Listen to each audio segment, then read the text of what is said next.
provocation for scholars to productively argue regarding the place and nature of religion in the 20th century West in public spaces as well as in private spheres.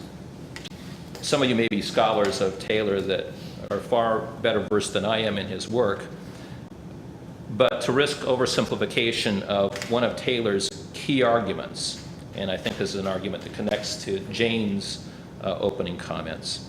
He contends that religion in the West is not so much simply disappearing or simply fading away in social and political power. It may very well be fading in terms of mainstream institutions, but he argues instead of that characterization, we should be thinking about the ways in which religion is, in its broadest definition, is proliferating and pluralizing, the way it is being reinvented and recomposed.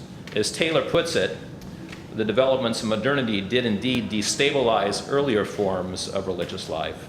No one can restore the village parish community where time was organized around saints' days and festivals.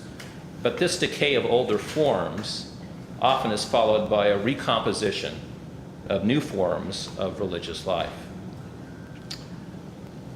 I say that all as a preface to kind of put a bigger question out there, if you will, for the panelists to take up as they choose. My kind of big picture, the small screen question is, to what degree do your research projects and your findings offer a confirmation of this Taylorian argument as it's applied to the public sphere? And if indeed it does seem to confirm Taylor's argument, which dominant institutions, religious and cultural, might be the most threatened by this recomposition of religious forms?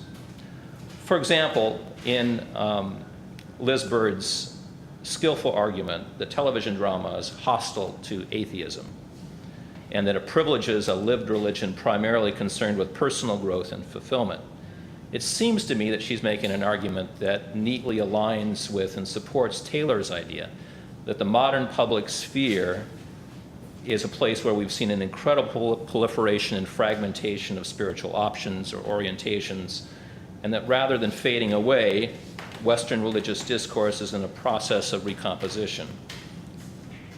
If this is so, then for those of us who study popular television and film, what does this mean for the future also of religious representation in the public sphere? So that's my larger question. Going on to the individual papers very briefly, in Liz Bird's work, we see the important observation that at least within the genre of TV drama, and we could discuss further whether or not her limited observations about television drama apply across other genres, such as I was thinking about comedy and some other forms in television, whether that would apply and have the same purchase if she made that argument. But within the genre of TV drama, that mainstream television is very supportive of faith, but not overt or sectarian religiosity. And she argues, of course, that TV drama is hostile to atheism. I think this is an important argument which is often passed by, as she notes, within the frequent cultural hand-wringing over whether or not Christianity is being depicted in the right ways or with sufficient prominence on television channels. So I very much appreciate her novel research and her emphasis on understanding television content within larger narrative contexts. And I have just a couple questions that I would put to her if she were here. I don't know if there's any point in asking them, actually. Probably not. But let me just throw them out as general questions that maybe, in some ways, the group may want to consider. If, as she argues, religious representation that's perceived as overt, evangelistic, or too doctrinaire is increasingly rejected by industry and its mediated audiences, is it the same logic of concerns that partially explains the absence of overt atheism? That is to say, that it's also perceived as too dogmatic, too doctrinaire, and too dismissive within modernity of the notion of the plurality of truth. And in that sense, it's threatening to the industry for a building of a relatively risk-free investment environment for advertisers. Liz also takes up, one of her arguments is about House. Do people know this television program? Good. I'm glad some people watch television. She makes a rather extended argument about the anti-hero, House, and that he is a characterization of atheism that is not portrayed as attractive. And I'm not quite sure about that argument, and I guess I wanted a little bit more discussion from her and others about, there is this growing trend, arguably, within narrative television towards placing the anti-hero at the center of popular television narratives, and I think of Lost, for example, in all of its anti-heroes. You know, you have Sawyer, who is a ne'er-do-well, who redeems himself through various... so he's not a typical anti-hero, but several of the characters in Lost, who are in the process of redemption, if you will, have very dark pasts. And you think of Saeed, for example. He was a torturer, right? He was a person who lived most of his life hurting people. And so it's just an example that ties to our panel. I think that there is this growing trend of having anti-heroes. Dexter is another example. And it seems to me that this character type was written with considerable attractiveness on a certain level. Otherwise, the television programs would not be popular. And so what do we do with this claim as it applies to House, that in fact we have an atheist who's unattractive? Is in fact that character more complex than simply having an atheism that's unattractive to the audience? Moving on to Lynn's paper, You Lost Me, You Didn't. She examines the increasing complexities of new serial dramas and the problems confronting those constructing these very complex narratives for audiences. She also explains the ways in which themes of science, faith, and religious tradition mix in this complicated narrative stew with the help of high-tech cookware and an army of amateur volunteer chefs. I have to admit, as I told her before the panel started, that to Paraguay's Jerry Maguire, you had me at the title. I love Lost. I think it's one of the 2 or 3 best television shows on in the last 2 or 3 years.